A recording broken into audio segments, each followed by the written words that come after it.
All right. Since it's almost 7:05, I think we can start. Thank you everyone for joining us. Good evening. My name is Linda Grand and I'm here with the City of Milpitas. We also have Michelle Tran with the City of Hayward. And we are excited to hold this class for you tonight. Before we begin the program, I want to provide some guidelines for how to successfully participate in this Zoom webinar. First of all attendees are muted by default, and Chris, our instructor, will pause periodically for questions. So we have two ways to ask questions. During the actual presentation, we ask you to write a question into the Q&A. So you'll see at the bottom of your screen the Q&A, and you can type questions in there. And then at the end of the presentation, we'll allow you to raise your hand so that we can then unmute you and you can ask Chris the question directly. Let's all practice the raise hand right now because Chris has a question to kind of start our class rolling. So I'd like to know how many people, by a show of hands, actually already have a rain barrel system in place.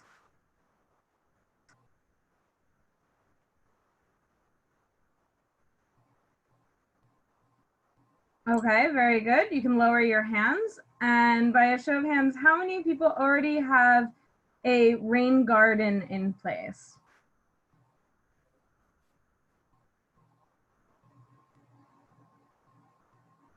Okay, great. Thank you very much. Great. Looks like everyone knows how to raise their hands. That's awesome. And we want to note that this webinar is being recorded and will be made available on the Bosco website, and a link will be sent out to all registered attendees. So some background on Bosco. Bosco represents 26 agencies, which include cities, water districts, water companies, and Stanford, all that purchase water from the San Francisco Regional Water System. Bosco member agencies provide water to 1.8 million people and over 40,000 businesses all throughout Alameda, Santa Clara, and San Mateo counties. So Bosco's main goal is a high quality supply of water at a fair price. So some program objectives is that we want to provide a regional water conservation program to support our agencies in providing water use efficiency. So the landscape education program, which this class is part of today, is one element of Bosco's conservation program. Now, while the region in general has made significant strides in water use efficiency in the past decade, there's still more room for improvement. Outdoor water provides the single biggest potential source of untapped savings. So we can reduce outdoor water use in several ways. If you live in the city of Milpitas, we have several rebate programs that we partner with Valley Water. So this includes our landscape rebate program, which provides $2 per square foot of lawn that is replaced with drought tolerant plants. You also can do irrigation equipment upgrades. And as this whole presentation tonight, there are rainwater capture rebates, including rain barrels, cisterns, and rain gardens. And then lastly, I just wanted to talk about our WaterWise indoor survey kit, which will help you find and fix leaks at home. So go to savewatermilpitas.org to learn more. And Michelle will talk about some of the rebate options in Hayward. Yeah, so one of the main goals of Hayward having one of these landscaping classes is to basically, so you guys can take your knowledge that you learn in these classes and apply in your own homes and gardens. We offer several water conservation programs, including one of our long conversion rebate programs, which is ongoing. The conversion rebates are listed in the bullet points in that slide you see in front of you. In addition, we also offer free low flow water fixtures for all residents of Hayward and businesses. And we also still offer the rain barrel rebate programs. We're also introducing some new programs that are in the upcoming year, including a program that all residents and businesses can take advantage of to monitor water usage in real time, hopefully to promote some more water conservation. If any questions at all regarding any of these programs, feel free to pop it in the Q&A. I'd be happy to link you to any of those and leave our contact as well. Our website down below also has more information on those programs.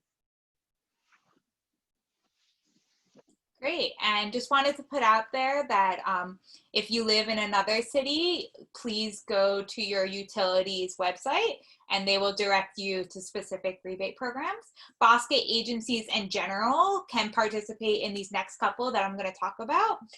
So your agency might be participating in the Lawn Be Gone program, which provides rebates of $1 to $4 per square foot of lawn replaced with drought-tolerant plants.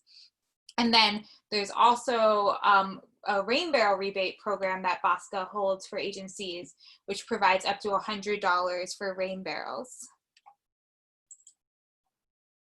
A new addition for Bosque agencies is the Smart Controller program, which provides instant rebates and heavily discounted pricing on purchases of the Rachio 3 irrigation controller. This controller can be operated on your smartphone and normally retails for $280. Through this program, customers of participating agencies can purchase a controller for $100 plus tax. And then, and then look for Bosque's new and revamped landscape rebate program, which is gonna launch this summer. And the program is gonna incorporate the current Lawn Be Gone conversion rebates, the current rain barrel rebates, but there'll be additional incentives for stormwater retention features such as rain gardens. So keep an eye out for that. For more information on any of these programs, please visit bayareaconservation.org. And like I said before, if you're not sure if your agency participates in these Bosque programs, you can check your agency's website. Now, since you're all here tonight, we're so excited that you figured out how to use Zoom and you're able to kind of join us virtually. I know it's been an adjustment for all of us. And we wanted to let you know about upcoming Zoom webinar classes. So as you can see here, and then also at bosque.org, there's a listing of all the upcoming classes. Milpitas and Hayward will be also hosting the Drought Tolerant Habitat Gardens workshop on May 28th. So yeah, look forward to joining us to that. And please check out bayareagardening.org for more information. Now, before we get started, I want to introduce our instructor, Chris Corvetti. We're super excited to have her with us tonight. She has degrees in environmental science and mathematics. She has focused it on environmental education since she graduated from St. Lawrence University. She's been very passionate about environmental education, and she worked in Mongolia during the doing Peace Corps for 2 years. She then moved to the Bay Area and to pursue her career in habitat restoration and water conservation. And she's been working here in the Bay Area for the past 3 years, installing rainwater harvesting systems, including over 24 rain barrels and a handful of rain gardens. So we've got an expert on rainwater harvesting with us. And Chris, I'll let you take it away. Thank you, Linda. So this is why we're here tonight, to learn about rainwater harvesting. You guys probably know everything that's on this first slide because you're interested and you're here, but I'm gonna reiterate it real quickly. There are so many reasons to harvest rainwater, especially in the Bay Area. A lot of people just think about the money. It will lower your water bill. It's also gonna help structural stability by reducing moisture around your building. You know, they really can be beautiful, so it can add aesthetic value to your property. They don't require much maintenance, and if you do a full system with a barrel going into a rain garden, you really don't have a lot of maintenance. You're able to get a really nice connection with very minimal maintenance, and you can set the whole thing up for automated irrigation. It kind of creates an additional connection to nature.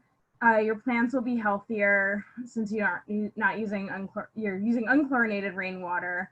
That's also going to help replenish the groundwater since less water will be running off straight into our creeks and into the bay, which is going to improve the water quality in creeks since that runoff is often very polluted with bits of plastic, brake dust, oil, everything else that's on our impervious surfaces in the bay area. This picture on the left is in Palo Alto, and it is a 495-gallon system. Each of those barrels holds about 55 gallons of water, and they're all daisy chained together, as you can see on the bottom right along here. Oops. We're going to see if it will let me draw. Right along there, you can see they're all connected, and so it makes it easy to use the system as a whole. So most people, when they think of rainwater harvesting, they think of rain barrels. But as we're here tonight to talk about barrels and gardens, rain gardens are also another way to harvest the rainwater. Bioswales are really similar to rain gardens. They also help harvest that rainwater and help slow it, spread it, and sink it. And then permeable paving is another great way to be able to just sink some of that water into your ground, and it really does make if you have a lawn, it'll make your lawn healthier, but if you have plants, especially native plants that don't need as much water throughout the year, it's really gonna make them super healthy. So permeable paving, there are two main types. As you can see below, this is called porous cement. And you can see right here that the water is just flowing straight through the cement. And you'll see this a lot now in some of our public parks. And a lot of the walking trails are now being paved with porous cement just to create less impervious surfaces so that more water can get right into the ground. But for your own home, something as simple as pavers like these on the left that just allow water to come through the middle, or taking your standard walkway and breaking it up like this one on the right to just allow gaps in between, just lets more water get into the ground.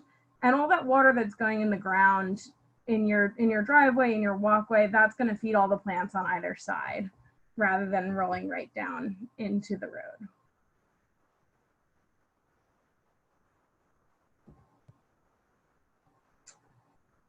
Bioswales are essentially an engineered dry creek bed. So they have a very sandy soil with rocks to help the water just sink right into the ground, and it provides maximal infiltration for the water because it's just a different way to kind of help increase our groundwater storage. Landscaped areas can provide really great habitat for local birds, bees, and insects, and it just makes a street look nicer or an area right in front of your house. I've seen a lot of people install bioswales in the area between the sidewalk and the road right in front of their house, and it just looks very nice.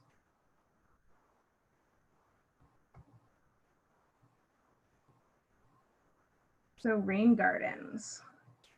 Rain gardens are one of my favorites because they can be really, really beautiful. This rain garden helped with a serious flooding issue on this bike path. You can see it in that upper left-hand corner.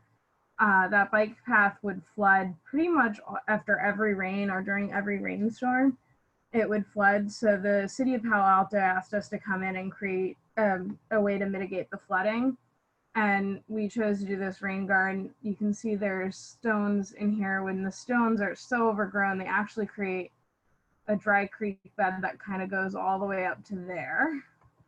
And it finishes in this storm drain right here. So if whatever the rain garden cannot absorb, it will still end up going into the storm drain. But I've never seen this garden overflow to the point of going into the storm drain because it's so efficient. It really filters all that runoff because you don't have everything running straight into the storm drain. Any plastic or other pollutants that are in the runoff will get captured by those stones and don't make it into our waterways. These is a fully native area, so the plants take all that rain from the rainy season and they use it, and then in the dry season, they're fully adapted so that it doesn't need to be watered at all. And since they are native plants, all the native birds, insects, and even local rabbits enjoy this as wonderful habitat. So we're going to take a quick look at the anatomy of a traditional rain garden. The question I get a lot is, why is a rain garden different from a regular garden? And the easiest answer is, well, it captures rainwater. But the more complex answer is that it's a stacked system specifically engineered to capture as much rainwater and sink it into the ground. So as you can see here, we have our little arrows coming in, and the water would come out of a downspout or off of an impervious surface, and it will flow into this area. And on top, we've got river rocks. So the river rocks are just kind of holding everything in place, but they also allow room for water to flow between them and sink in. And underneath that is bioswale soil. Bioswale soil is a special type of soil that has about 50% sand. So it's really made to help the water just soak through. And underneath that is drainage rock. So you'll generally have about 6 to 10 inches of drainage rock, followed by 3 to 6 inches of bioswale soil, followed by about 3 to 4 inches of river rock on the top. So you're digging a decent size ditch to build this, but that whole ditch has the ability during a storm event to fill up with water and then slowly soak that water right into the ground. So all the water that would have run off onto the street is now going to sit in this pond and soak into the ground very effectively. You often will use mulch on raised berms on the side. The mulch just holds moisture in the ground. It helps the plants maintain the moisture as it does dry out. And then it also just kind of stabilizes your berms. You can do rain barrel systems going directly into a rain garden, or you can just have it set up directly from a downspout on your house or coming off of a driveway or a walkway near your house.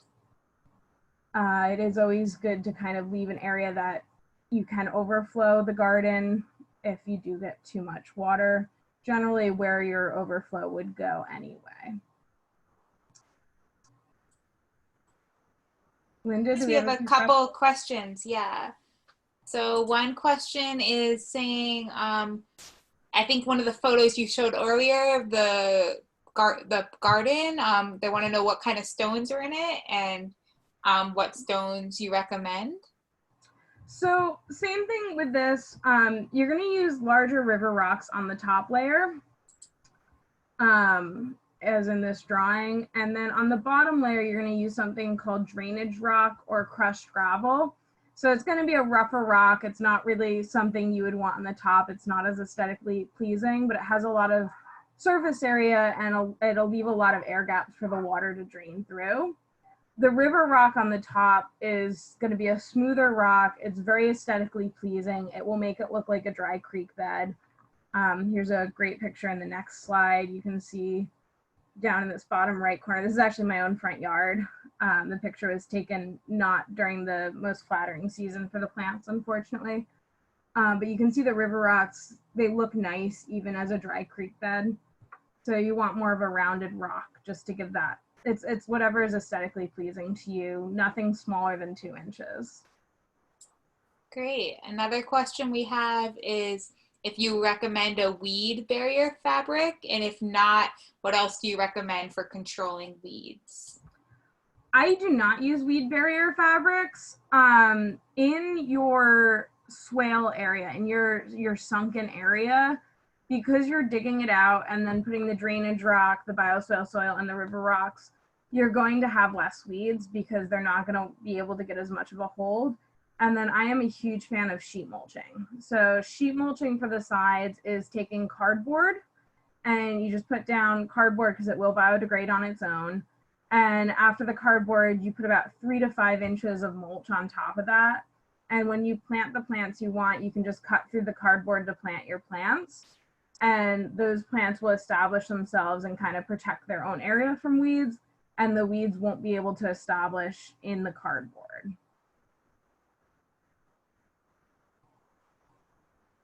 Linda, I think you're sorry. We have another question saying that their house has black landscape material in the garden beds, and if that's something they should remove to allow more rainwater seepage. Black landscaping material should allow rainwater seepage. It's totally a personal opinion. I'm not a huge fan because it gets forgotten about and buried and it's not biodegradable. So I'm a bigger fan of the cardboard, which will biodegrade in about a year or two. And at that point, you'll keep adding that thick mulch layer, which is going to act as a weed barrier. Great. It's a personal preference. Our last question on this slide is how deep do you suggest to dig for rain garden layers? So it depends on what you want. So the bottom layer, you're going to be anywhere from about 5 or really 3 to 8 inches of drainage rock. So the really big question we're going to get to in the next slide is how much rain is coming off of the area that I'm trying to capture. So you really want to calculate how much square footage of capture area you want based on how much water you're going to be getting. So if you have a downspout that really doesn't produce that much water that you're putting this garden onto, you may not need to go as deep. And if you have really, really rocky soil, like I do in my front yard, you may not be able to go as deep. The one in my front yard, we went down about 12 inches, and that was about as far as we could go before we were hitting just very solid material. I would say a minimum of 3 inches drain rock, 2 bioswale soil, and 2 of river rock. So a minimum of 7 inches, and I've seen people do it up to like 2 feet deep. So it's very variable on what you're looking for. So that brings us into, is there enough rain? And believe me, there is. So 1,000 square foot roof can capture over 600 gallons of rainwater from 1 inch of rain. So there's this handy equation here. You guys can hit, screenshot or jot it down. It's going to be in the next slide too. And essentially you're looking at your square foot of your roof multiplied by your rainfall and then multiplied by this conversion factor. And that's going to tell you how many gallons of rain you can capture off your roof. So if you have a small watershed, like this shed in the picture here, you may not need as much water. Now this shed, it actually feeds into about 100-gallon system between these 2 wine barrels, and it fills every single time we have a rainstorm. And it will, because you're going to see on the next slide, it doesn't take much rain to fill a system. This wonderful picture in the top right, you can see is a bioswale. It's somewhere between a bioswale and a rain garden, but I would consider this more bioswale because you don't have a wide variety of the native plants. You just really have a juncus and a bunch grass. And you can see this is in its flooded state.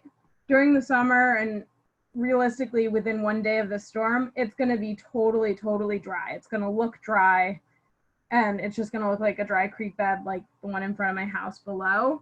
But when it's raining, it fills up fully and it lets that water slowly sink. So that one, you can see it's very long. It's on the side of a parking lot, and it captures a lot of water off that parking lot. So we're going to take a look at this equation real quick. And you can see this is the equation we just talked about in the last slide.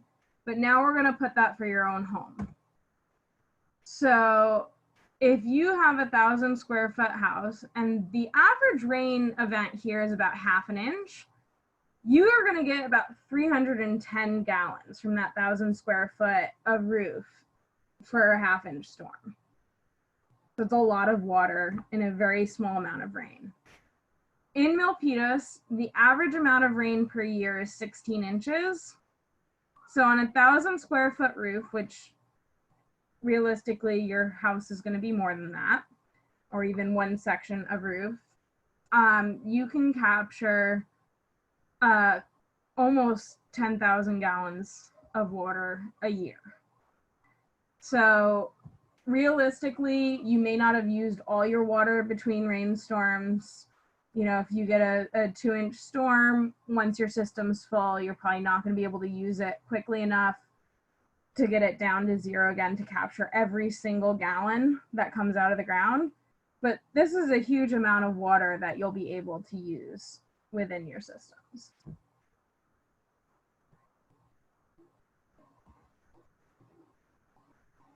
So one of the ways that you can hold on to that water, whereas rain gardens take that water and they put it straight into the ground, a way that you can hold on to that water is using a rain barrel. So there are many different types of rain barrels. We're going to go over a couple of them later on in the presentation. But the main thing is a rain barrel is going to hold that water and store it for later use. So you really don't need to irrigate as much on municipal water because you can set up timed irrigation from a rain barrel. You're going to have less of a flooding effect on your property because you're capturing that first 50 or 100 gallons or 200 gallons of water from the storm before what would normally be going straight out of your downspout. For that same reason, you're going to have less moisture around your building. And as we talked about before, it really improves the water quality in creeks. When you're choosing your system, you want to consider a couple of things. You want to do that equation that we just looked at.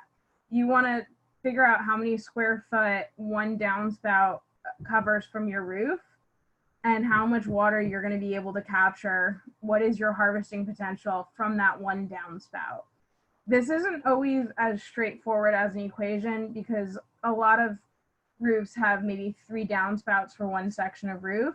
So the best way to do that is go outside when it's raining, look at how much water is coming out of each of your downspouts. And if you can get your rain barrel next to the one that has the most water coming out, you're going to capture the most from each additional storm.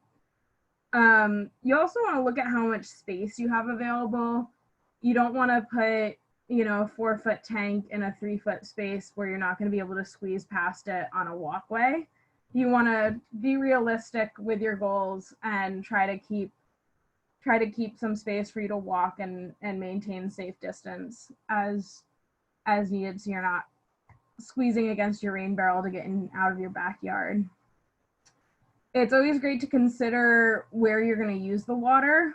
So if you want to use the water in your backyard, it may not make sense to put the barrel in your front yard. You kind of want to keep your barrel close to where you're going to use the water so you don't have to run as much pipe. You want to think about where your barrel is going to overflow. And we're going to talk about that in a later slide. And you also want to think about what's going to be pretty for your site. For this site on this previous slide, you can see the wine barrel really fits in with its surroundings. It's actually quite lovely. In my own front yard, a wine barrel would stick out like a sore thumb and probably not be the most attractive thing. You can also paint the barrel, so you might be able to get a really nice design. If your friends or kids are artistic, or if you're artistic, there are lots of options.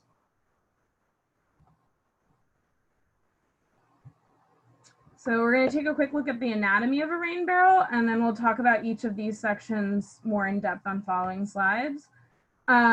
So at the top of the picture here, we have the downspout coming down in the barrel, and we cut this downspout at that height so that it would just drop straight into the barrel. We then have something called a leaf eater, which is a screen to just stop the leaves from going in. You can see that this barrel is right underneath a flowering tree, and so as the leaves and petals drop, they all drop on top of the barrel. So this leaf feeder stops it from going into the barrel and really just protects the water quality inside the barrel. We have a depth gauge on here, so you can see in this picture right here, this barrel is at full. And the depth gauge is not necessary. It's an optional addition you can put on. it's very easy to just tap the side of the barrel and you can hear where it stops sounding full and starts sounding hollow, and that will tell you how high in the barrel it is. This particular one is 265 gallons. So when it's full, it's 265 gallons. If I were to tap it and it, you know, sounded like it was about here, I would guess it was at about 130 gallons. These barrels are all strapped for earthquake proofing. If you are installing a barrel on your own property, it's totally optional to do the strapping. And I really do recommend strapping to something sturdy. But if you're putting it right against your house, you don't have kids climbing on it, and you feel like it's in a safe spot, it is your option. This is at Gamble Gardens in Palo Alto. It's a public location, so it is fully strapped for earthquake proofing. Up top, we've got the overflow coming out. And on the bottom, we have the output. So our output for this system is coming out, and you can see in this picture, there are a couple different things you can hook up on the output. This one happens to have two separate drip timers on it. One is hooked up to a flooding hose, and the other one so that it'll just drain around a tree for a certain amount every couple days. And the other one is hooked up to a drip irrigation system. Chris, we have a question about where you suggest buying rain barrels and the different parts. So we're going to go over all the different parts later on, and I think that's a great question to come back to. But I will say that as far as purchasing barrels, if you're looking for something this size, there are a couple different hardware stores around, and there's also Urban Farmer, which is located up in San Francisco. I do know of a couple hardware stores. You can call them and see if they carry this size.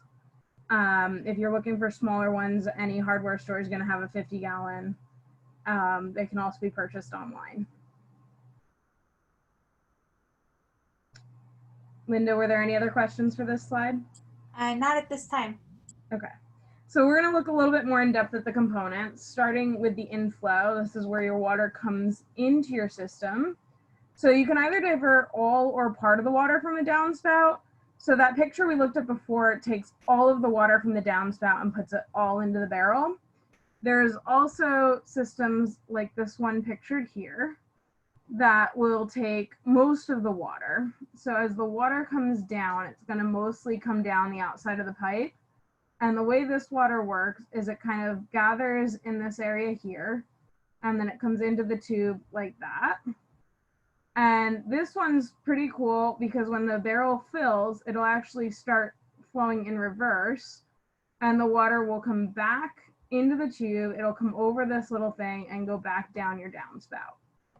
So for this type of a system, all you need to do is drill one hole in your downspout, and your overflow is going to go right back where it would have gone before. So if you have a French drain, this is a really great option so that you're still using that French drain. It is really important, also required by law, to have screening. It's simple window screening material that you can buy at any hardware store. And it has to be on both the inflow, overflow, and the overflow. Anything that's open directly that mosquitoes might be able to fly in. By law in the state of California, you have to put that on there. It's also just really good habit because you don't want mosquitoes breeding in there. It's also going to decrease the pollutants in your system. We talked about a leaf eater on the last slide. That's also an option. And there's also something called a first flush diverter that we're going to talk about. That's also an option for your inflow. For your overflow, you want to make sure it's really high on the barrel. So we saw on this picture, our overflow is right up here. And the reason for that is the barrel cannot fill now above this line, because if water comes in above that line, it's going to go straight out the overflow. So you want your overflow as high up on the barrel as possible. As we said before, you really want the mesher screening. In this area, it is required that your overflow from your barrel drains on your property unless you have a currently active French drain that you're draining back into. If you disconnect from your French drain, you have to get a permit to reconnect to it. So I really recommend this type system that's in this picture if you have a French drain system. It's great to connect it to a gardener swale that's going to soak in that water so you aren't just running off onto the street.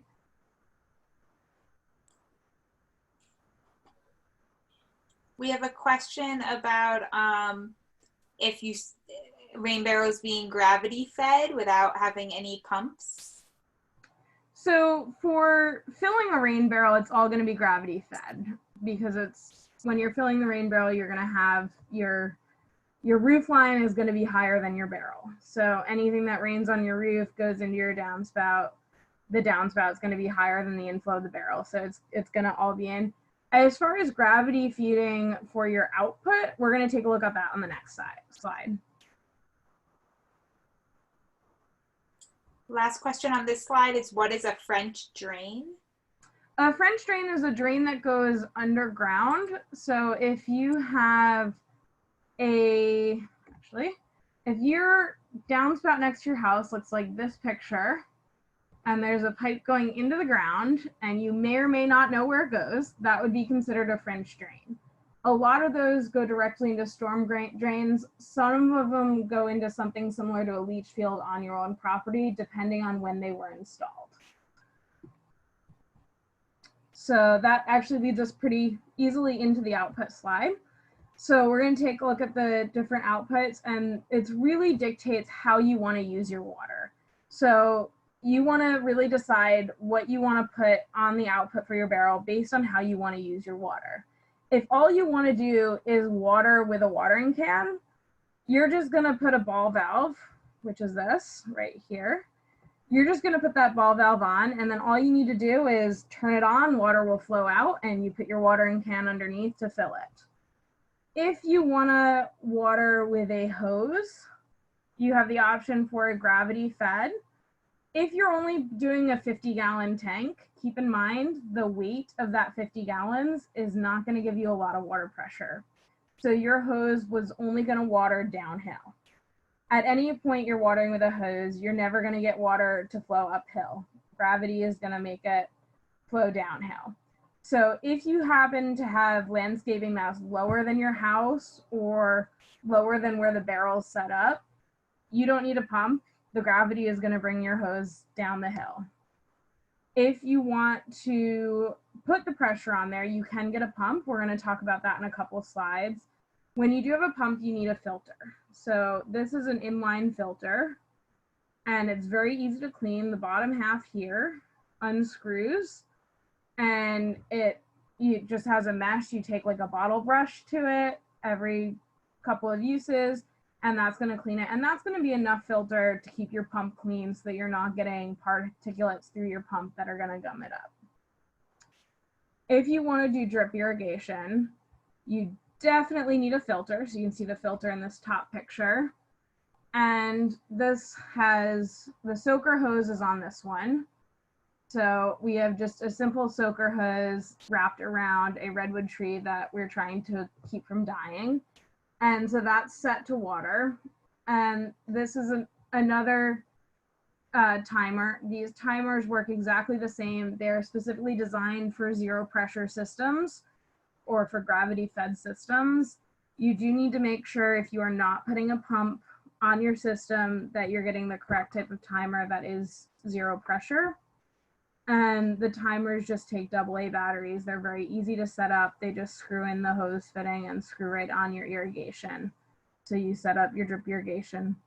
And the same thing, you need to make sure you're buying drip irrigation that is made for zero gravity, for zero pressure, for low pressure systems for gravity fed.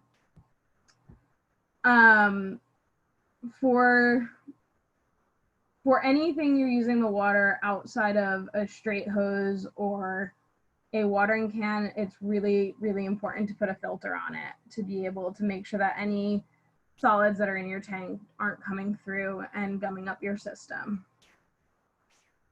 If you want to use it for a landscape pond or a creek, you need to get a permit for a landscape pond. If it's a creek such as a dry creek that's only going to fill and then sink into the ground, you do not need a permit. So a rain garden does not need a permit here. But if you want to hold the water for a bird bath or a landscape pond or a water feature, a waterfall, you do actually need a permit. So it's a little bit more of a complex system.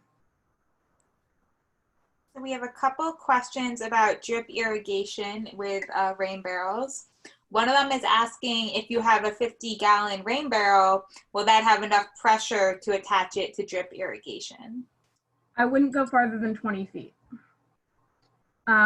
It can go farther for the first half of the barrel, but once you get down to the bottom half of that barrel, the last 25 gallons or so, you won't have enough pressure to get past that 20 feet unless you're going significantly downhill. As your barrel is higher up, you get more pressure on the system. But if you have a fairly small garden, you can do that gravity fed. And I do have a 20-foot stretch gravity fed from a wine barrel, which is 50 gallons, and it waters very well.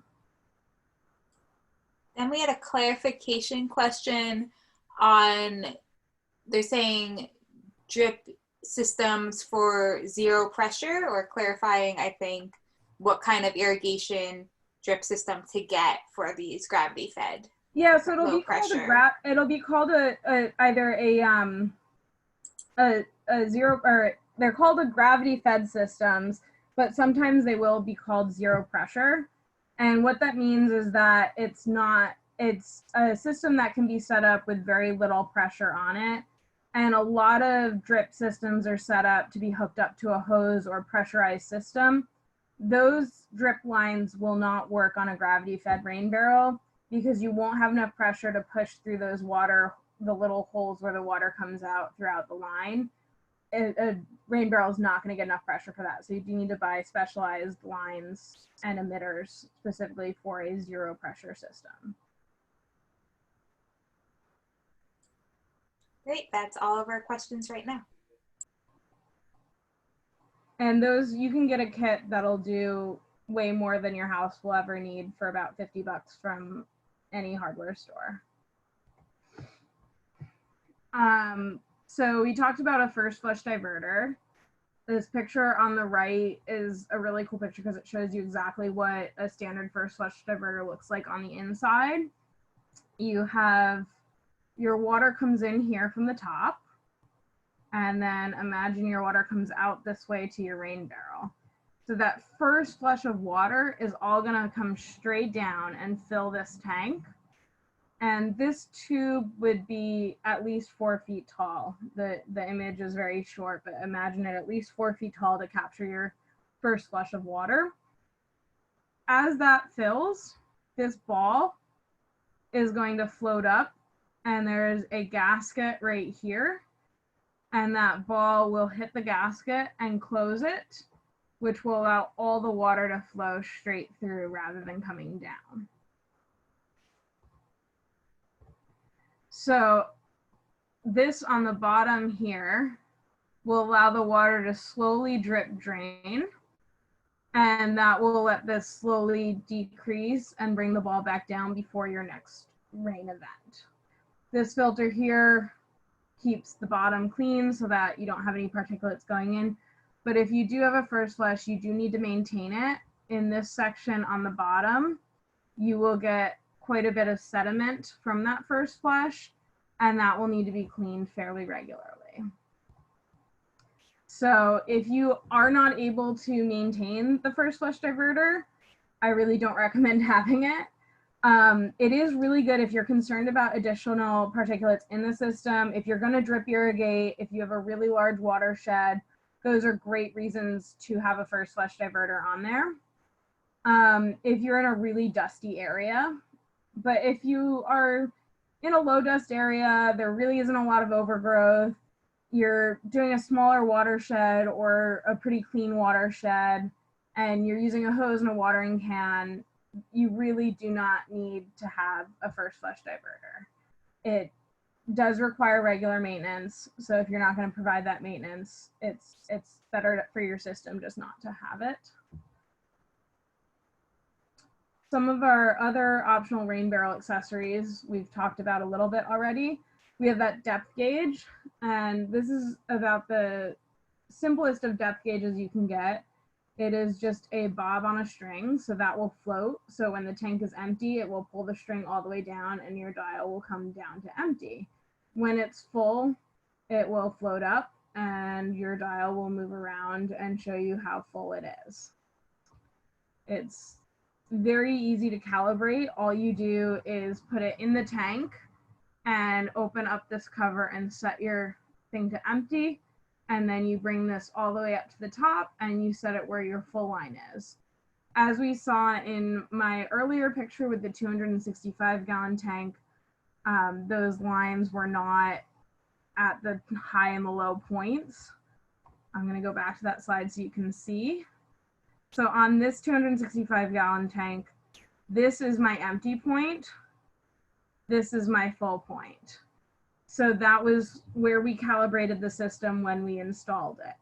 So this actual gauge can cover a little more than 500 gallons. So on a 265-gallon tank, we're not using that full circle. We have a question on how often to flush out the rain barrel. Yeah, we're going to get to maintenance a little bit later on. Great. So the other one that we also saw in that same diagram is a leaf eater. So you are required to have a screening on there, and a leaf eater can act as that required screening on your input for your tank. It's going to connect above the barrel. You can have it screwed into the wall like we saw on this previous picture where the leaf eater is up here, and it's right above that first flush diverter.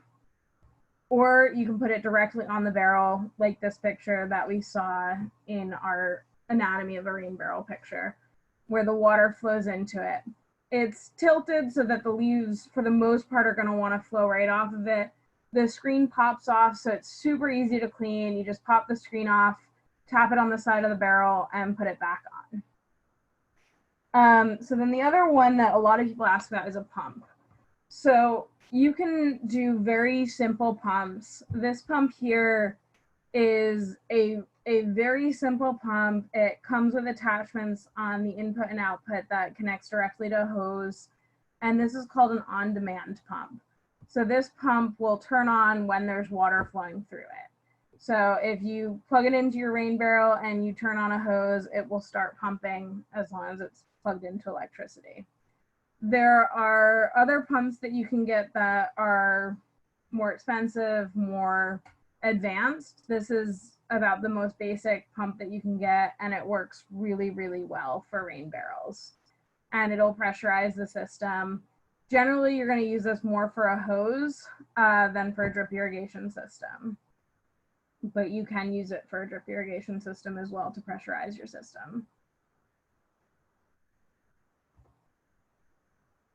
So we're going to take a look at some of the different types of barrels that you can use just so you can get an idea of different barrels. And then we're going to look at how to actually install a barrel at your home. So these are wine barrels. You can purchase them from local wineries. These were donated for a nonprofit installation that I did, one from Testarossa Winery and one from August West Wines. And they get the kind of nice patina. It's really nice if you have that look in your backyard, that more rustic look, and you do want to set them up on some blocks just to make sure you have them nice and stable. They can be daisy chained together so that you can have additional capacity. They're generally about 50 gallons. Food grade barrels are generally thought of as a little less attractive. On the left, we have recycled olive oil barrels. This was during their installation process, so they don't have lids or screens on them yet. And you can see the line isn't quite secured yet. They can hold anywhere from 50 to 65 gallons depending on their size. And you'll have to drill holes in them because they won't have the holes already on the bottom. But they make great sturdy barrels because they are designed to hold that much capacity, and that weight of the pressure of the water doesn't push out on them. The ones on the right are blue barrels. These are kind of the most standard food grade barrel used in the US. If you think about like Coca-Cola or syrup or anything liquid that comes in large quantities, it's generally going to be transported in this size barrel. And these are all 50 gallons. Blue Barrel Systems does a full kit, which is what's installed here. And their kit's kind of cool because you don't lose any capacity of the barrel since your output is actually right here on the bottom and your inflow is right at the very top. So you end up using all the water right down to the base. You don't lose that couple inches where you would normally have your output installed. And their kit comes with very clear instructions, so it's very easy to do at home. And those can be picked up in South San Francisco or Hayward. Cisterns is just a fancy word for big barrels. I consider anything over 250 gallons to be a cistern. A lot of people get scared when they hear cisterns because they think of the 1,000+ gallon tanks. These are really accessible for your home. I love this 265 gallon slimline tank. It's about 4 feet across and 2 feet, sticks out about 2 feet from the wall. So you get a huge capacity of water, but it really doesn't stick out that far from the wall when you install it. So it has a really nice slimline shape. And the one on the left is a 500 gallon. You really need a solid concrete pad for the base of it. We had to pour this pad on the bottom because that's gonna weigh more than 2 tons when full. If you don't want a cistern, but you want that higher capacity, a great option is daisy chaining. So there's any barrel you get can be daisy chained together just by connecting them either at the bottom or at the top. When you connect them at the bottom, they'll actually fill simultaneously because water seeks its own level. If you connect them at the top, the first barrel will fill fully, and then it will overflow into the next barrel before overflowing out of your tank. I prefer connecting them at the bottom so they're filling simultaneously and you're less likely to lose water that way. These barrels on the left are the ones I'm going to demonstrate how to install. This is a basic barrel kit that you can get at any, I was going to say Orchard Supply, any Ace hardware store or hardware store in the area. And it's kind of cool because it has the option of making the top into a planter bed. These we installed last year at Tierra Linda Middle School in San Carlos, and the other ones you can check out behind the bathrooms at Hoover Park in Palo Alto. So that leads us into basic rain barrel kits. Basic kits are going to come with everything you need to install them. They have really creative ones that blend in with your surroundings that can look like a rock. They have this one on the left is called a raindrop box. It was designed by a high school student as her senior project in San Carlos, and she sells them locally. And they're 50 gallons, but they're very slimline, about 11 inches sticking out from the side of the wall. So if you have a narrow walkway and you still want to put something, it's a great option. And then you have the more basic round kits, which aren't always as attractive, but if you get the ones with the flowers on the top, they can be quite pretty. Any questions before we go into how to install your barrel? Feel free to type questions in the Q&A. As of now, we don't have any open questions. Oh, we just got one. Let's see. It's asking, where do you recommend for someone to go to get a recycled barrel? Depending on the type you want. If you want a wine barrel, you know, you're going to go to your winery. If you like those blue barrels, you can order them through Blue Barrel online, and they will have you go to a transfer station in South San Francisco, or I think the other one's in Hayward. I've only picked up from the one in South San Francisco, and you can pick them up yourselves. They'll give you a receipt to pick them up. You can also order them online. We have a question. If the locally produced San Carlos barrel, are those stackable? They are not stackable, but they are daisy chainable. So you can put them next to each other, but not on top of each other.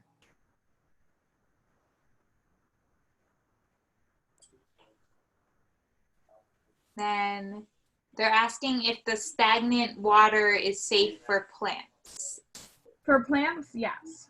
So everything, when you're thinking about installing a rain barrel system, we're thinking about only feeding the plants.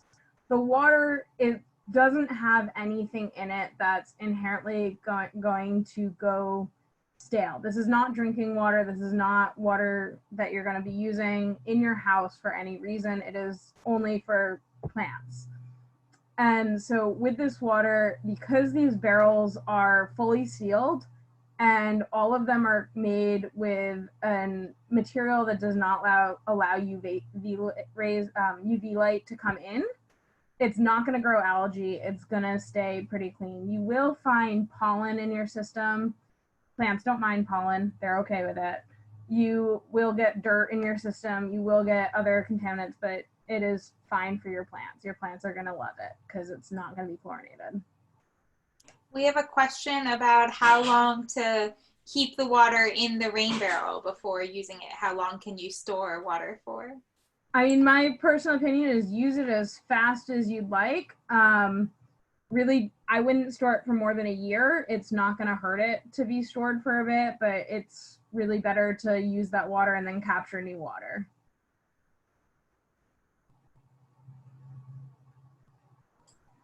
Looks like you can go on to installing your barrel. Perfect. So this is actually 2 barrels. So the first barrel ends right here. I couldn't find, for some reason, a good picture of just one barrel. But this is a basic barrel kit. And it is very specifically this basic barrel kit. So this is what it looks like when it is fully installed. It's quite attractive. When the plants grow bigger, they will overflow to look like that. And so when you get it, this is what it looks like. You're going to have a barrel. You're going to have a bag with all of these parts here on your left. And you're going to have a lid. And you're going to look at it and go, okay, so what do I do? And so we're going to walk through what you do just so that there's no difficulty when you get your barrel. And any kit you get is going to be very similar to this if you get one of the basic 50-gallon kits. So the first thing you want to do is look at where you're going to put your barrel, and you want to make sure you have a secure, level place to put your barrel. There's different ways to get level ground. You may already have a concrete pad next to your house, and it might already be level, and that's miraculously amazing. I don't see it very often, but if you do, you're very lucky, and that is nice and secure. If not, you can level the dirt and put paving stones like this bottom picture. You can level the dirt and frame it in with wood. So this is just a wood frame on asphalt on the top left picture. And it's actually filled to right about here with gravel, and then the barrel sitting on it. We custom built this frame to fit almost exactly the size of the barrel because it was installed at a preschool and we didn't want kids sticking their hands in to grab the rocks. You can also just use rocks to get a level ground and tamp the rocks into the dirt to allow drainage if you do get water around your barrel, and just to give you a nice level secure surface. Was there a question about preparing your ground, Linda? No, we have a question about going back to what you said before about the plants being safe. They want to know if the water has like soap or shampoo in it, if that's still safe. So your rain barrel should never have soap or shampoo in it. When you get soap and shampoo, it's if you're doing a gray water system, which is coming from your house and going out to your garden. And I'm happy to talk about gray water systems when we get to the end of this presentation. It is a very different system than rainwater. When you think of rainwater harvesting, it is just the water that falls from the ground and you're capturing that. So it should never have soap in it. But shampoo inherently is not bad for your plants. You just want low sodium ones. We'll go into that later. Okay, so when you get to install your barrel, what you want to do first is prepare the ground. So we've got our ground prepared and we got our nice level spot and it's close to our downspout. Then you're going to actually set your barrel on that spot. Once you have your barrel there, you're going to look at that input mark on your barrel And you are going to get a level mark to use a level and make a level mark to where you want to put a hole in your downspout. So most of these kits come with this type of downspout diverter, which we talked about earlier. So it's good, your inflow and your overflow are going to be the same. And it's a very easy kit. The kit will come with 2 hole saws and a drill bit. You will have to provide your own saw, your own drill rather. So you'll have the saw blade, but you won't have the drill. Unfortunately, these drill bits that they give are made for wood. So they are a little bit difficult to punch a hole in the sheet metal of your drain pipe. You just need to put a little bit more pressure on it or have someone who's really experienced using a drill do it for you. So you want to mark where it's totally level with your barrel, and that mark will end up being right in the center. And then you'll measure 2 inches above that mark, and you'll draw a line, and you'll actually drill right on that level mark. So that'll be where your level mark is. And once you have it drilled, you're going to pinch that inflow piece, and it'll pop right into the downspout, and it will look like this bottom right picture. Once you have it to that stage, you're going to put 2 screws in it, one top, one bottom. They'll provide those sheet metal screws. And if you ever decide to remove your system, the kit will come with a cap so that you can cap your downspout, and it uses those exact same sheet metal screws in that same hole. So for places that do get a real winter, so farther north, it's better to actually uninstall your barrel system before you get the frost. But for areas like us here, we don't have to worry about that. We get our best rainfall in the winter. So for the most part, you're just going to keep your system hooked up unless for some reason you have to remove your system. So that cap can just get thrown in a drawer somewhere. Questions about drilling into your downspout? We have a question about what if the downspout is round? If you have a round downspout, they do make a version of this for a round downspout. You have to buy a different one. Depending on what metal it's made out of, you may not be able to drill a hole in it easily. If it is like PVC, it's going to be super easy to drill a hole in. Again, just have someone who's experienced with a drill do it for you. If you have a galvanized steel one, you may want to do a full divert like that picture we saw for the barrel anatomy, where you're actually disconnecting it at the top and connecting it to a PVC pipe to go directly into the top of your barrel. So next up, you've got all these little parts. The next parts you're going to install are these little ones that look like raindrops.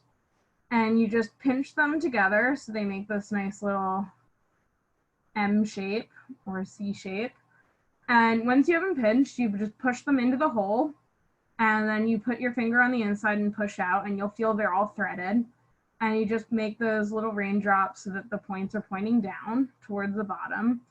And then you'll screw in the 2 parts. So this particular barrel has a spigot, which you put at the top. But if you are putting this up, 10 inches off the ground on a platform or something, you may want to put your spigot as the lower one so that if you're hose watering, or if you're watering from a watering can, you can get more water out from the bottom, because you'll only be able to get the water till it's at that level. It'll also come with a pipe thread to hose thread converter adapter, and it will have a cap on it. That's generally what you'll put on this bottom hole. And the non-cap side will screw right into the threads on this piece. And just before you put water in your barrel, if you do want to hook a hose up, make sure you have the hose hooked up and have it turned off, or have a ball valve on there to turn it off. Don't try to take that cap off once there's water in your system. For the top, you will have to drill a hole in the top, and there's going to be a flat spot. You can see there's like a little notch on the flat spot for the drill to stabilize it. And that's going to be the smaller drill size. So that smaller drill size, you'll drill that hole. And the reason you're drilling that hole is because it has the option to put it on either side of the barrel. So this, you'll be able to choose which side is more convenient for where your downspout is.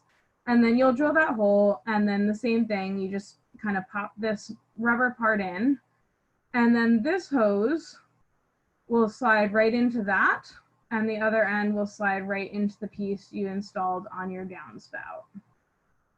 So once you get to that, you will have, for those of you who asked about a French drain, this is what a French drain often looks like. You will have your system coming, the water will come in. When your barrel fills up, the water will go back out and down your downspout, so you don't have to worry about overflow. You do still need a screen, so you can put that screening material right here. Let's make that a little cleaner.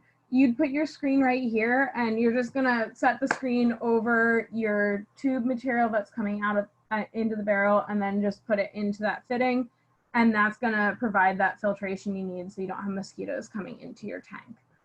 And then for this particular barrel, you can choose if you want to have it just as a lid, and then it has a little cap that knots on, or if you want to have it as a planter. And if you want it as a planter, they have a plastic mesh that goes into the top of the thing, and it's always good to put a little bit of window screening there as well to help with the dirt.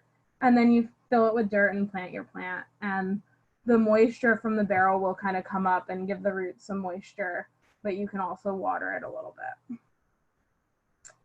So we did have some questions earlier about maintaining your system. So this is my general timeline. So minimal timeline versus ideal. So if you want a very low maintenance system, you make sure you do the minimal timeline. So you really want to clean your gutters, because the less gunk coming down through your gutters into your barrel, the better.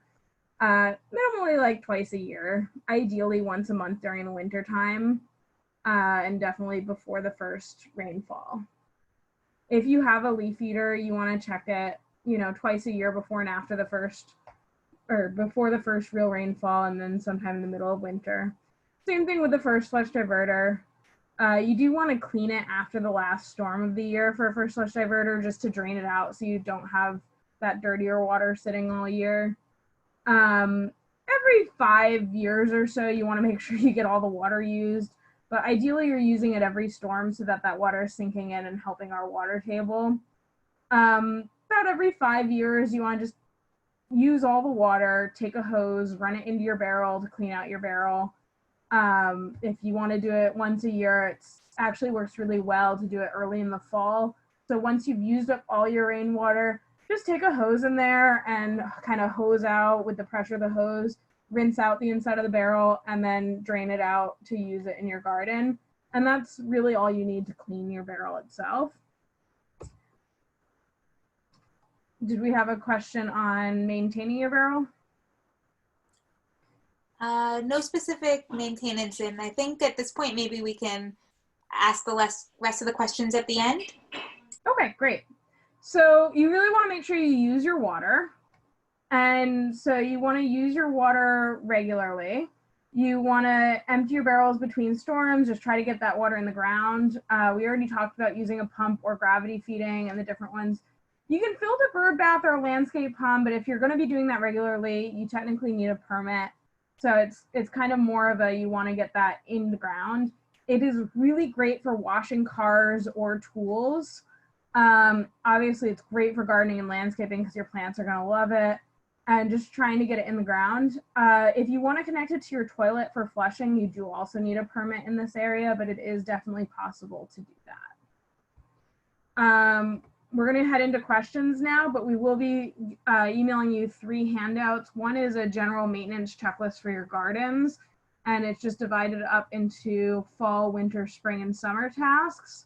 The other one is a complete installation guide for converting a wine barrel into a rainwater harvesting system, since the wine barrels really are gorgeous and we do live pretty close to wine country. The other one is just a quick reference guide. It's essentially everything we talked about today, including the maintenance table and that harvesting potential equation. It is all of that on one sheet of paper for quick reference. So we'll be sending those out to you via email. Great, I just want to make a note that I know we are at 8:13, so if anyone needs to sign off, thank you so much for joining us, and we hope to see you at our future talks. So please register. Please stay on for some more Q&A with Chris. So a couple questions we have here is it okay if the rain barrel is exposed to a lot of direct sunlight? These barrels are specifically designed that they're not going to let UV light in, so it is fine. Our next question is, what months do you suggest to collect the water, and then what other months do you suggest to use it? This resident is saying that they typically turn their water off to the garden from November to February. Yeah, so that's a great question. I still say use it. Your plants will love a little bit more water. So, you know, if we get our first storm, we generally do in about November. And, you know, if you hear on the news, we're supposed to get another storm in 3 days, I would go out and water everything with my rain and empty my tank. And that way, when I do get that next rain, it's going to fill right back up. And, you know, it is a little bit of a gamble as you get into February and March, because you don't want to drain your whole system and then not have another rain. So it is a bit of a balance. I found for most of my systems, I just put them on a longer duration gap between systems that are on a timer. So, you know, during the rainy season, I might water for half an hour every day. And during the dry season, I might do half an hour every 3 to 4 days, just to let that water last longer when we're not getting as much water. And all my plants are native, so they really don't mind. Great. We have a question about the average cost of the basic rain barrel kit.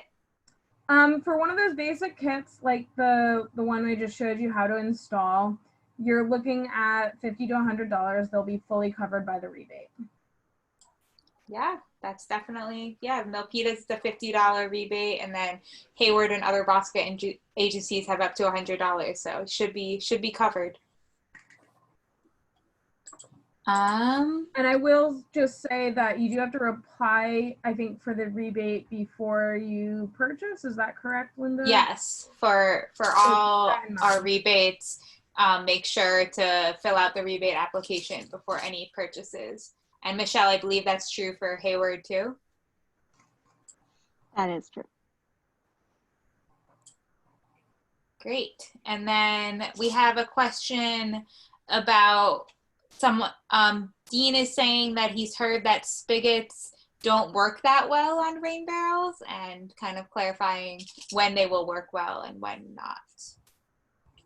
So that's a great question.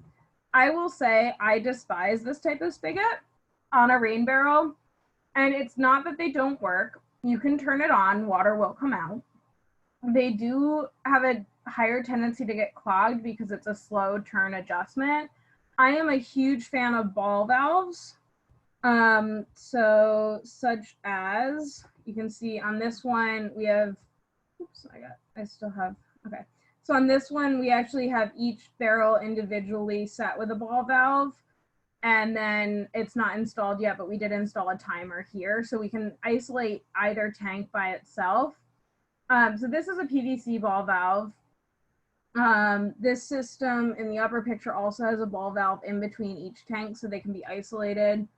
Ball valves are great because when they are fully open, the water is going to flow through and you won't have any issue with any sediment in your system. And I am a huge fan of this type ball valve, the bigger brass ball valves. And usually you're looking at 3/4 of an inch. So the water is going to flow through very nicely. You're going to fill a watering can very quickly. We have a question about if you have any professionals that you suggest to hire for installation of systems, and I guess at what point do you suggest a professional, and at what point do you suggest to kind of do it yourself? I think if you're doing a 50-gallon system, do it yourself is great, or if you're doing a very simple install like the ones we looked at here.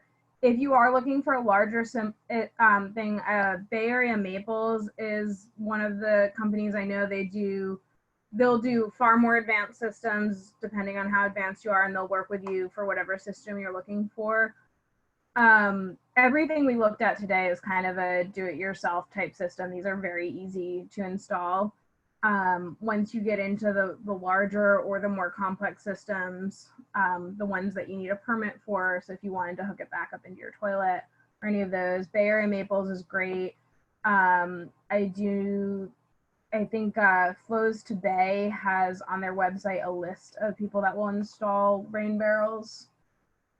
And so that's a great resource to look at for this area. It's the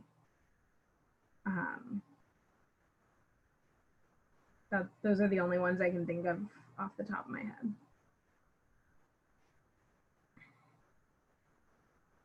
Anyone else has questions, feel free to raise your hand if you want to speak, or type more in the Q&A. I know Chris is definitely... If the person who asked about the gray water systems and the soap is still here, go ahead and raise your hand and I can talk about that real quick. If they've already left, I won't waste everyone's time with that if there's no interest.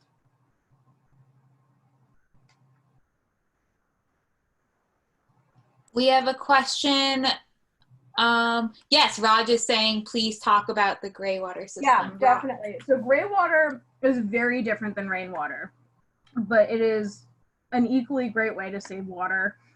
Gray water takes your water from household use. So the most common way to have gray water is called laundry to landscape.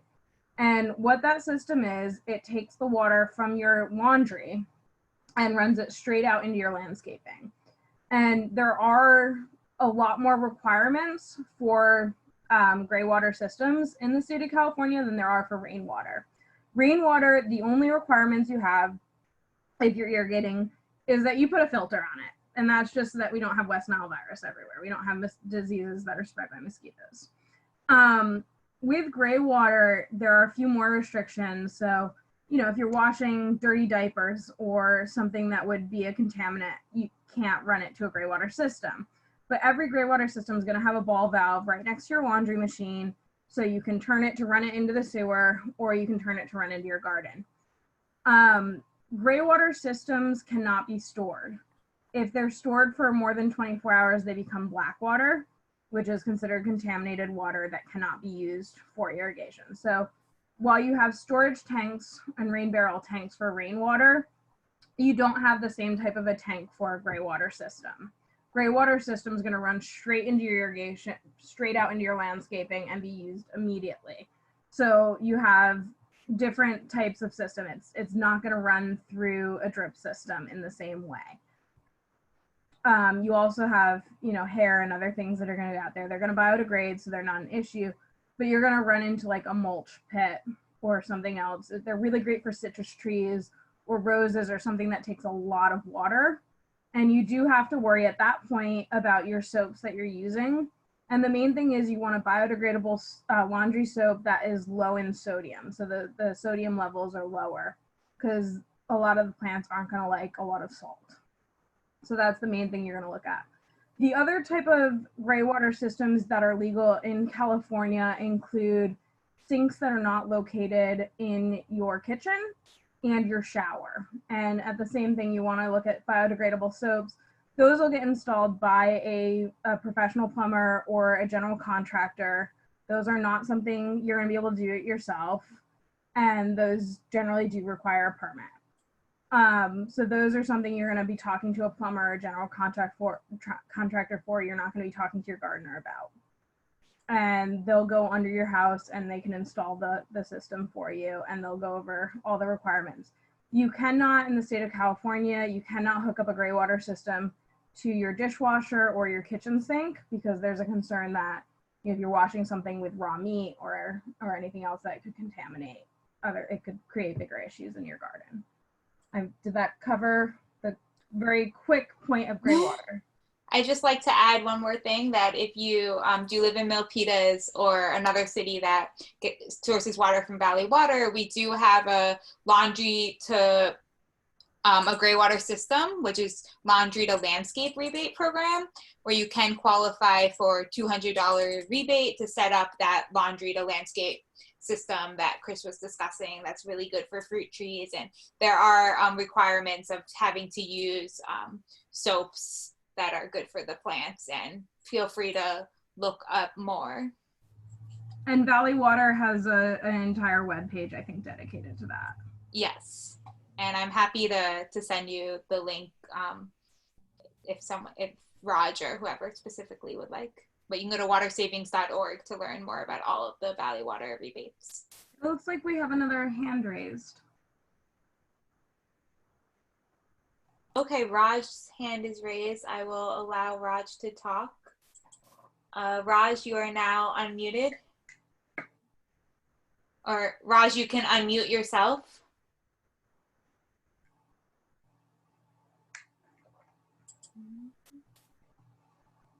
Yeah, hi. Thank you so much. It was a very good presentation. I would just, by mistake, I pressed the raise hand. Actually, it's just the link. Can you share the link, please? Thank you. Yes, will do. Thank you.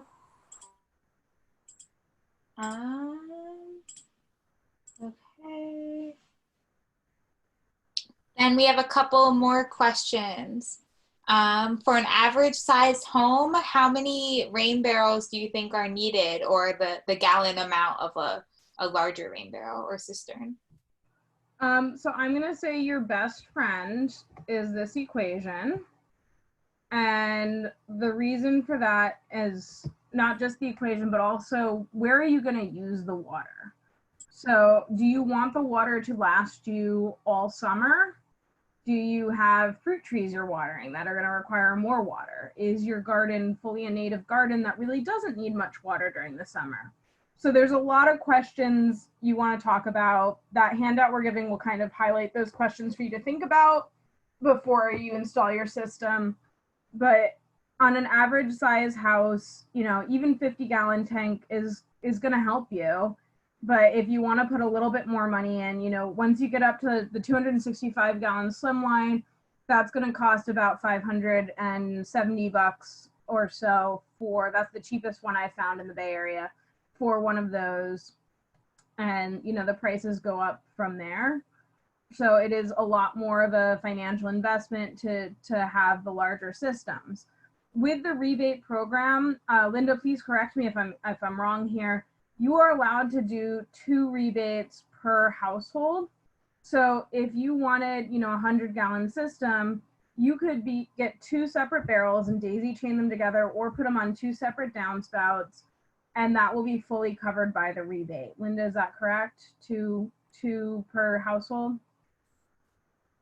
For Valley Water, I have to look more specific to see if there is a limit of the number. I know we do have an overall landscape rebate cap, because like the rain barrel system is part of our landscape rebate program, which includes the conversions. But I'm not sure if there's a specific. For Bosqua, it does limit you at 2. So that would be for Hayward and for other Bosca agencies. I do not believe that Valley Water has a limit, but I will definitely follow up on that. Okay, so you should be able to be covered for that first 100 gallons with the rebate, and then if you want to install more. But if you are getting one of those larger tanks, it's only considered one system, so your rebate would be capped at $100 for that one system. One other note on the Milpitas rebates is that we do have a cistern rebate, which is $1 per gallon. So there is the $50 rain barrel rebate, and then there is the $1 per gallon cistern rebate. Michelle, I don't know if you want to mention anything about the Hayward rebates. You know, I don't actually know the particulars of how many are allowed per household, but we can check our website. It has more information on that. Okay, so we have a question about how much a laundry to landscape gray water system would usually cost. I don't know, Chris, if you know that. Well, this is a little tricky for me to answer.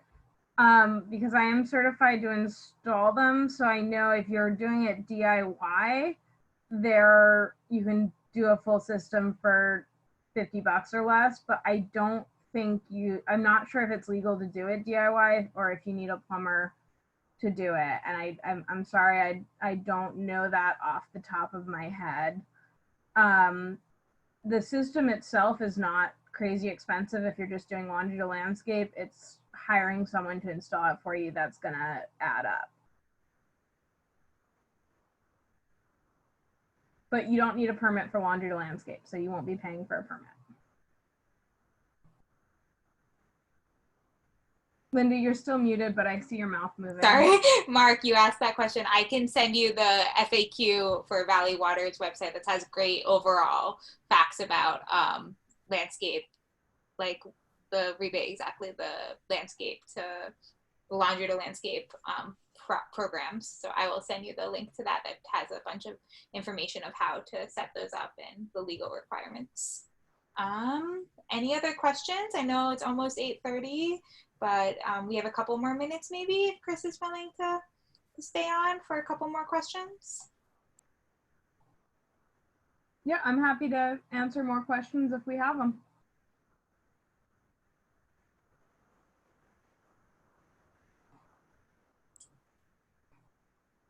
I'm gonna actually give my own question. A lot of people often ask about roof materials, and the great news is you're watering your plants. Any roof you have, it's going to be fine to use for rainwater. The best ones are tin, clay, ceramic, cement, or rubber roofs because they really don't put any contaminants into your system. When you have shingles or shakes, if you get a new shingle roof, so a new cement shingle roof, I would disconnect your rainwater system for the first 1 or 2 rains because you're going to get a lot of the little bits that come off from a new roof. But after that, you're going to be fine. The one thing you want to make sure, though, is that you're not putting any coatings on your roof. You're not adding any biocides, algicides, or fungicides to your roof if you're going to be capturing it for rainwater, because that's actually going to then want to kill your plants because that's what it's made to do. Great. We'll wait a minute or two for any more questions, but thank you so much to everyone for joining us tonight, and thanks for staying on an extra half hour to ask questions and be involved in this presentation. We're really excited to be able to hold these classes virtually.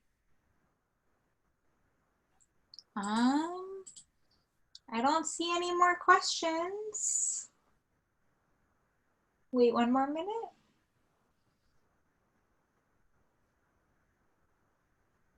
Looks like we got one last question.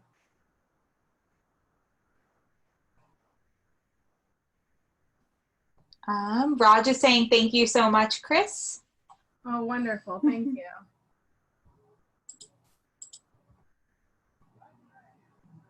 If anyone else still on wants to raise their hand to ask something directly or type it in, we have a couple more minutes. I know that we still have 14 people on.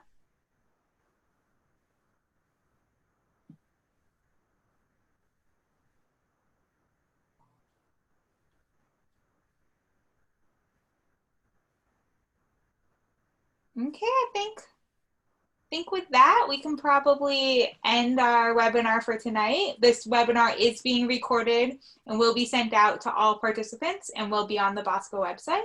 Thank you so much, Chris, for leading us through this, and thank you to everyone who joined us. We hope to see you at our future Bosco webinars. Please stay tuned and join us again virtually.